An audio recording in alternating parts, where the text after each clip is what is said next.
Ao contrário do que muitos imaginam, herdar uma empresa bem-sucedida não é uma tarefa tão fácil assim. No programa de hoje, eu vou conversar com o educador e autor do livro O Devir, Roberto Tranjan. O livro, escrito na forma de um romance de negócios, conta a história de Joca. E Joca é um personagem principal que tem como desafio liderar a firma herdada de seu pai, e é sobre gestão de empresas, sucessão familiar que nós vamos conversar nessa noite. Eu convido você a participar com a gente, a enviar perguntas, mesmo que você não tenha que herdar uma empresa, mas o tema de hoje, nós vamos tratar do dia a dia no trabalho. Todos nós acordamos pela manhã e temos os desafios. Como a gente enfrenta esses desafios no nosso mundo do trabalho? Então eu gostaria muito da sua participação. É isso, Paulo?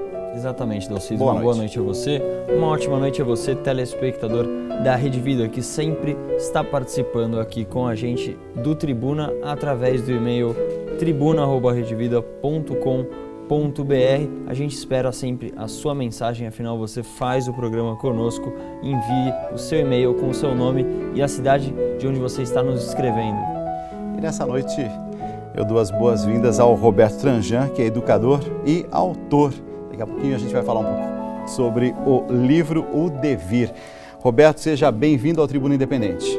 Obrigado pela oportunidade. Boa noite ao Antoninho, aos telespectadores. Boa noite a todos. Toninho Rossini, ele que é jornalista e também está aqui, nosso parceiro em muitas das nossas noites. Seja bem-vindo. Muito obrigado, Dalcides. Muito prazer em conhecer o Tranjan pessoalmente, porque você é autor de vários livros e a gente sempre acompanha as suas obras. Obrigado. Sobre o livro que eu já quero começar mostrando, O Devir, é da editora Palavra Acesa, teve uma frase que me chamou a atenção. Você diz assim que herdar uma empresa bem-sucedida não é tarefa fácil. Ok, até aí está tudo certo, tudo compreendido. Mas você diz assim, o mais importante na sucessão, o mais difícil, é transferir o desejo. Perfeito. O que você quis dizer com transferir o desejo? Porque assim, todo o processo de sucessão é um passar o bastão. Então passar o bastão é complexo. Primeiro para quem passa, às vezes ele não quer largar o bastão. E também para quem herda, às vezes ele não quer herdar o bastão. Né? Eu me lembro de uma charge que eu vi no jornal uma vez, que o pai chega assim na fábrica e diz assim para o filho, olha, no futuro tudo isso vai ser seu, né? E o filho responde, esse era o meu medo. Mas, na verdade ele não tem esse desejo. Então você pode passar o bastão, mas você não passa o desejo não está no bastão. E às vezes esse bastão simboliza o patrimônio. Tá. Normalmente os processos sucessórios tratam do patrimônio, a propriedade. É uma maneira de assegurar a propriedade. E o herdeiro nada mais é do que esse guardião da propriedade. Não significa que ele vai herdar o desejo. Inclusive porque muitas vezes este que foi o idealizador do projeto, aquele que começou do zero e foi construindo tudo aquilo, foi ao mesmo tempo se encantando com esse projeto. A dificuldade muitas vezes de se pedir ao descendente que tenha o mesmo entusiasmo. Não? Exato. Você sabe que o Devir é um livro romanceado. Então tem um personagem, é o Joca. O Joca é o herdeiro. E o empreendedor é o Dr. Xavier. O nome já diz, Dr. Xavier. Acho que dá para imaginar mais ou menos a figura. Né? Quer dizer, ele é o dono da voz. E que sempre mandou em tudo, mas bem sucedido, um empresário bem sucedido. Então é bem típico. Seguro daquilo que ele construiu. E começou, como ele mesmo diz no livro, pisando no barro. Né? Com todas as dificuldades, ele construiu uma empresa bem sucedida. A empresa também é um personagem do livro, ela chama Tânata. Olha o nome dela, um nome forte. Então é o Dr. Xavier da Tânata. Né? Então o que acontece? A empresa é a vida dele. Né? E eu fiz isso muito inspirado nas empresas familiares brasileiras. É muito comum esse tipo de Dr. Xavier, todo mundo vai reconhecer o Dr. Xavier no livro. E todo mundo vai conhecer um Joca. Todo mundo conhece um Joca ou um Dr. Xavier. O Dr. Xavier tem aquela sabedoria popular, né, que diz assim, Deus não deu asas à cobra, mas ensinou o bote. Então ele tem essa maneira empírica de administração, mas é assim que ele conseguiu uma empresa bem-sucedida. Já o Joca não, o Joca foi para a universidade aprender administração. Então existe um certo conflito entre o empirismo e o científico. Isso aparece no livro, porque também é muito comum isso Aquilo acontecer. Que foi aprendido na prática e, ao mesmo tempo, o conhecimento adquirido na universidade, o acadêmico. Isso, o acadêmico e o prático. Tem esse conflito também no livro, né? O acadêmico e o prático, essa é uma das grandes discussões hoje em dia. Quando você vai fazer, por exemplo, uma contratação, você valoriza mais o quê? O acadêmico ou o prático? Essa é uma boa pergunta, né? O Dr. Xavier gosta muito do prático, então ele não gosta nem muito de ler currículo. Ele contrata porque ele olha nos olhos e aí ele percebe que ele pode confiar em quem ele está contratando. Já o Joca não, o Joca gosta de examinar o currículo, fazer alguns testes para ver se o indivíduo é o indivíduo mesmo, ver que tipo de QI que ele tem. Então tem dois tipos de trabalho. Dois métodos também de trabalho, só que eu noto uma coisa, dá a impressão que tanto o Xavier quanto o Joca refletem um pouco dois períodos. Talvez o Xavier, o Dr. Xavier, ele seja um pouco mais o modelo do passado. Aquela coisa que era ali mais no corpo a corpo, na tentativa de erro e acerto, mas o mundo de hoje tem espaço para o Dr. Xavier? Tem duas coisas interessantes aí. Verdade, o Dr. Xavier representa uma era mais industrial, que já passou e já terminou. O Joca representa mais uma era do conhecimento. Mas o Joca, ele quer transformar uma empresa, que é mais uma empresa do tipo comunidade, numa organização. E essa organização tem algumas desvantagens sobre aquele modelo de empresa do Dr. Xavier, que é uma comunidade de trabalho. Ou seja... onde as pessoas se conhecem, se ajudam. Porque a organização é muito cheia de gramas. Organograma, cronograma, fluxograma. E tudo isso não existe muito no mundo do Dr. Xavier. Certo. Agora, o jeitão dele dá certo, porque na organização do Joca existe muito controle. Mas na comunidade do Dr. Xavier existe muita confiança. Intimidade, relacionamento, afeto. Então tudo isso é colocado no livro. E esses temários são controversos. Uma era industrial, mas que é uma empresa que é mais comunidade. Uma era do conhecimento, mas uma empresa que é mais organização. E aí? Então tem aí um conflito preparado para o leitor desvendar na leitura. O meu pai foi torneiro mecânico durante muitos anos. Ele dizia assim que era como o dono da empresa passar e às vezes ele se aproximava, assim, ou alguém se aproximava, pedia um dinheiro emprestado ou então um adiantamento. Era direto ali com o dono. Uma outra forma de gestão que hoje a gente diria assim, impossível diante de um mundo muito mais ousado naquilo que é estratégia, naquilo que é planejamento. Então, eu quero aproveitar a deixa aqui com o Tranjan para fazer uma colocação muito mais de ordem prática. Sempre existiu esse processo de sucessão em empresas, mas em termos práticos, por exemplo, a gente convive com contextos como, por exemplo, a família Diniz, a família Scarpa e a família Maeda. As duas primeiras, a família Diniz e a Scarpa, são conhecidíssimas, especialmente a família Diniz, que criou o império na área de supermercados. Depois, com a morte do velho Diniz, a família acabou se fragmentando e há brechas no meio dessa história que eu confesso não entender, mas pela leitura que faço, parece que as coisas não caminharam bem ou não caminham bem. Na família Scarpa, o herdeiro acabou concentrando nele a atenção de todo um processo que acabou não evoluindo, mas também não involuiu. Ele acabou administrando o que o velho Scarpa deixou. E da família Maeda, é uma família do interior do estado de São Paulo, que era um dos maiores plantadores de algodão, soja, milho, e que num determinado momento, por um acidente, uma fatalidade, os 3 membros da família Maeda, um regime patriarcal japonês, morreram num acidente e os outros filhos não levaram a gestão até o fim. Tirando o seu romance, que deve ser muito interessante, eu ainda não li, na vida prática, como é que a gente enxerga essas situações? Primeiro assim, tem sucessões que são boas, acontecem, fluem e uma boa parte não acontece, por conta da razão que nós já colocamos aqui, ou seja, a propriedade é transferida, mas a semente do empreendimento, a origem, o DNA, não é transferido. O desejo, essa palavra é boa. O desejo, eu também acho essa palavra pertinente. Agora, onde é que entorna o caldo? Onde é que está o problema? É brincar de proprietário. Ser proprietário é um problema. Quem brinca de proprietário estraga o negócio. Por quê? Porque quando você é o proprietário, você se apropria, o nome já diz, e você se identifica com a sua empresa. A sua empresa passa a ser você.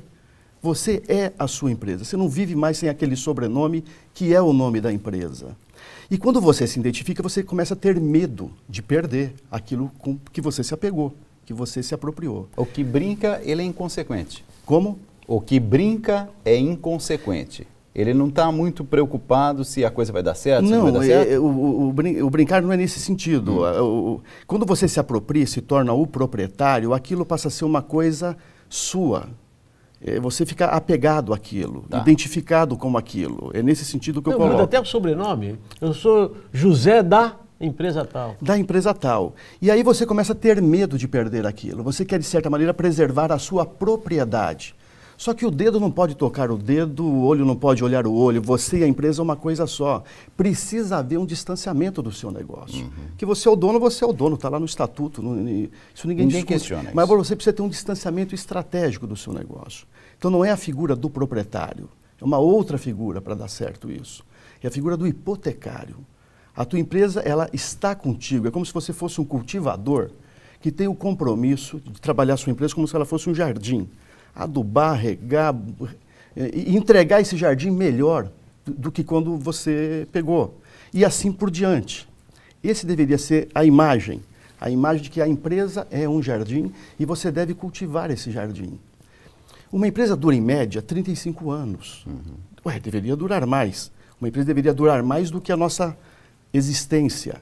Nós deveríamos deixar as nossas empresas e elas atravessarem os tempos. Certo. Mas não é o que acontece. 35 anos é muito pouco. E essa é a média da duração de uma empresa. Mas nesse caso, Trajano, como é que você consegue dizer o que você pensa que pode ocorrer ou com os seus conhecimentos vai se desdobrar? Por exemplo, família Diniz, a família Scarpa, os negócios pararam, um se dedicava à área de tecidos, outro a produtos de supermercados. Perceba o seguinte, o livro chama o devir. O devir é uma palavra pouco usual, né? O devir é um vir a ser. Vir a ser. E é bom que se diga assim que o meu livro ele trata da herança na primeira parte. Ele não é um livro só de processo sucessório. Ele tem um dado mais importante. O Joca, ele vai buscar o seu devir, ele vai buscar a sua verdadeira vocação. Porque, na verdade, o Dr. Xavier tinha vocação para o Joca ser empresário. Viu isso, Dalcides? Ele tinha vocação para o Joca ser empresário.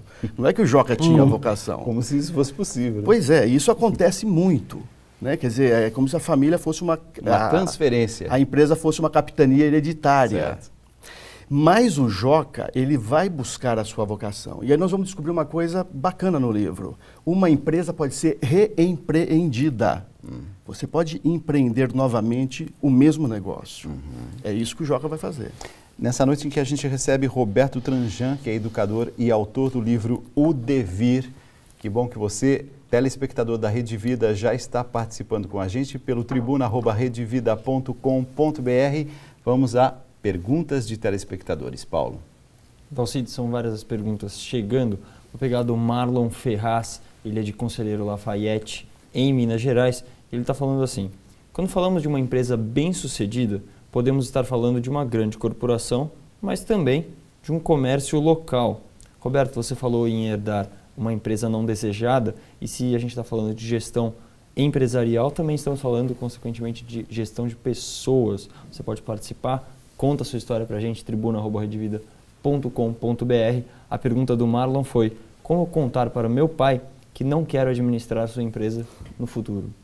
Antes disso, todos aqueles que escreverem para a gente, que mandarem e-mails, você vai estar participando aqui com a gente. No final, o Paulo sempre escolhe um nome que a gente vai dar de presente autografado pelo Roberto Tranjan. Pode ser? Com muito prazer. Então, um presente. Satisfação. Vamos lá. Então, como falar para o pai que ele não quer herdar, né, Paulo? Essa exatamente. É a questão que o Marlon coloca.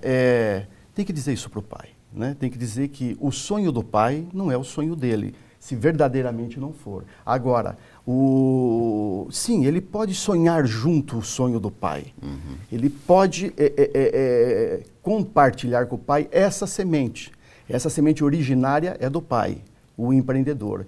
Ele pode dar forma a essa semente também e colocar o dom e o talento dele nessa semente. Isso pode ser feito. Evidentemente, figuras como o Dr. Xavier são figuras muito fechadas. Ele quer o sonho dele, né, que não tenha sido alterado em absolutamente nada. Então aí tem um conflito que está posto, né? O Joca trata desse conflito com o pai no livro, mas assim, a resposta para o Marlon é: declara que você não quer a herança. Quer dizer, não tem como fazer conciliação. Não quer, não quer. Dá para descer goela abaixo. Okay. O negócio não vai prosperar se for dessa forma. Bom, Trajano, é claro que nós estamos falando de empresas, gestões. Eu gostaria que você explicasse, no seu modo de entender, se esses cursos de MBA que estão cada vez mais se proliferando em várias áreas, trazem mesmo resultado positivo. A minha pergunta procede pela seguinte razão: é que muitas empresas pagam esses cursos de MBA e os funcionários vão mais para conseguir uma graduação dentro da empresa. Nem todos têm o interesse real pelo aprendizado.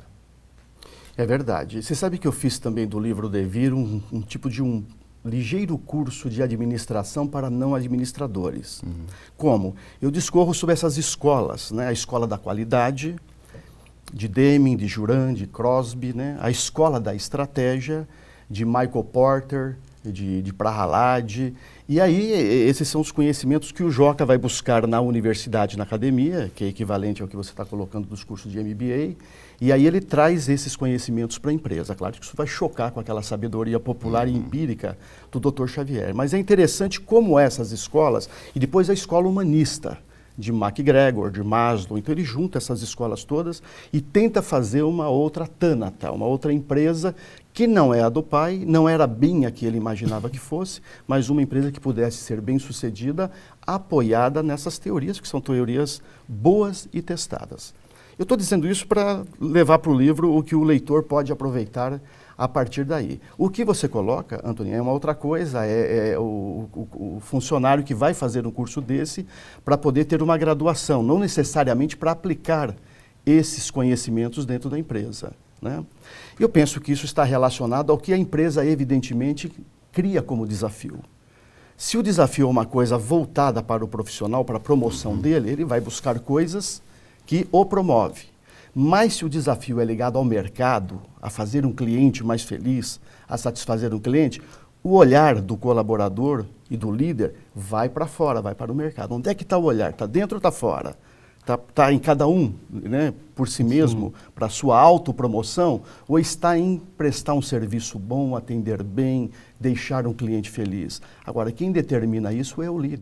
E a cultura de uma empresa que determina esses fatores. Quem herda, né, um patrimônio como esse, por exemplo, quem herda uma empresa, o desafio dessa herança de levar adiante, ao mesmo tempo tem que lidar interiormente com os seus medos, porque há uma história construída e há uma expectativa daquelas pessoas envolvidas até então que se continue essa história.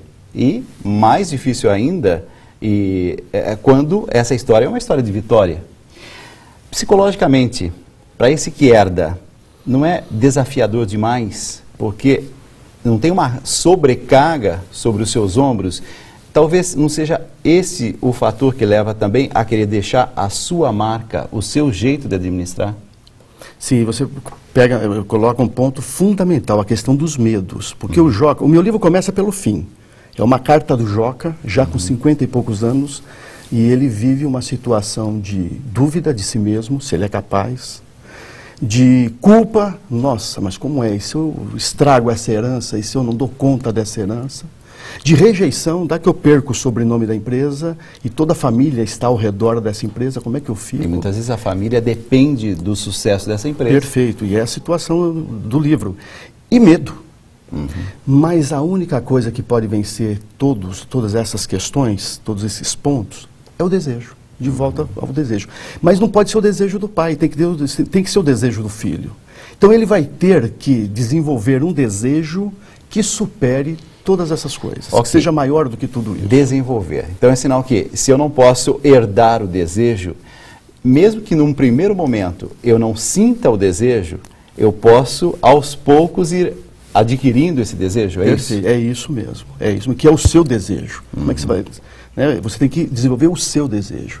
E esse desejo tem que superar todos esses sentimentos que o Joca tem. Que ele declara na primeira parte do livro, é uma carta, ele escreve todos esses sentimentos. Mas o livro mostra que ele vai buscar uma maneira de desenvolver esse desejo. Nessa noite em que a gente recebe Roberto Tranjan, que é educador e também o autor do livro O Devir, da editora Palavra Acesa, estamos conversando sobre sucessão, estamos conversando sobre o dia a dia dentro das nossas empresas, o conduzir determinados processos que envolvem também outras pessoas, no caso, por exemplo, de uma sucessão.